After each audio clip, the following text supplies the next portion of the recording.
ওর অফিসটা ওইদিকে সামনে। এখন আমরা যাওয়ার পালা। আর এই যে আমাদের সুন্দরী হয়েছে, আমাদের এসছি যে প্রায় কত 10-15 মিনিট 20 মিনিট হয়ে গেছে, বেশিক্ষণ টাইম নেই। আবার ও যাবে ওর বোনের সাথে দেখা করতে যাদবপুর, তো দেখা করে তারপর বাড়ির দিকে যাবো। তো বোনের সাথে দেখা টাকা করে আমরা বেরিয়ে যাচ্ছি, ওই যে পেছনে ফ্ল্যাট। তো এই আর কি, টাইম নেই, এটা মোটামুটি বেজে গেছে 6:30টার মতো, তার জন্য ফটাফট চলে যাচ্ছি। আবার তো বেরোতে লাগবে স্টেশনের জন্য।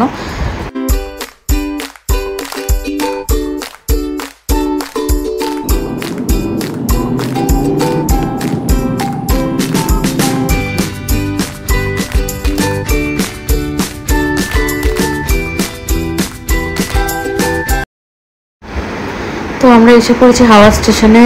বাজে এখন দেখো 5:30, মানে ভোর 5:30 আজকের ভিডিও এটা। অ্যাকচুয়ালি কালকে 11:30টার সময় যে ট্রেনটা ছিল ওইটা লেট হয়ে, মানে হয়ে গেছে, লেট হয়ে সকাল 6:25 দিয়েছে।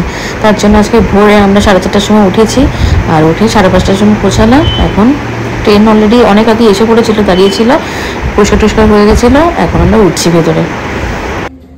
তো ট্রেন মোটামুটি টাইমেই আছে, দেখতে পাচ্ছি আমরা।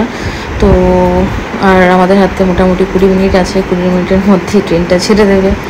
তো যাই হোক, জানি না আবার কবে ওর সাথে দেখা হবে, কোথায় যাচ্ছে কী বৃত্তান্ত। আমি ওকে বলেছি তুমি যখন ফ্রি হবে, যেখানে যাচ্ছ পৌঁছে তুমি নিজে একটা পার্টিকুলার একটা ব্লগ বানাবে, একটা ভিডিও করবে শর্ট করে, কি করছো না করছো বা কোথায় যাচ্ছ কী আসল বিষয়, ওইগুলো আমাকে ওই ফাইলটা আমাকে পাঠিয়ে দিও, আমি আমার ভিডিওতে লাগিয়ে দেবো। এই আর কি ব্যাপার। পুরোটা তোমাদের সাথে শেয়ার করছি না, বাট আগে ও পৌঁছুক, তারপর সবটাই তোমাদের সাথে শেয়ার করবো। প্রদীপনের সিট আর এই যে ট্রলিটা এখানে রাখা হয়েছে। একটা ঘুমানোর সময় এটা ট্রেনে ঘুমাতে পারবে। আর 2 টায়ার, এখানে 2জন, এখানে 2জন। তো এক্ষুনি জাস্ট ছেড়ে দেবে ট্রেনটা, কিছুই ভালো লাগছে না। আর যত মানে টাইম যাচ্ছে মনে হচ্ছে মানে কেমন যেন বুকটা থরফর করছে। যাই হোক, আমরা এখান থেকে বেরিয়ে গেছি, বাড়ির দিকে যাচ্ছি। আর ব্লগ করতে একদমই ভালো লাগছে না। টাটা, সবাই ভালো থেকো।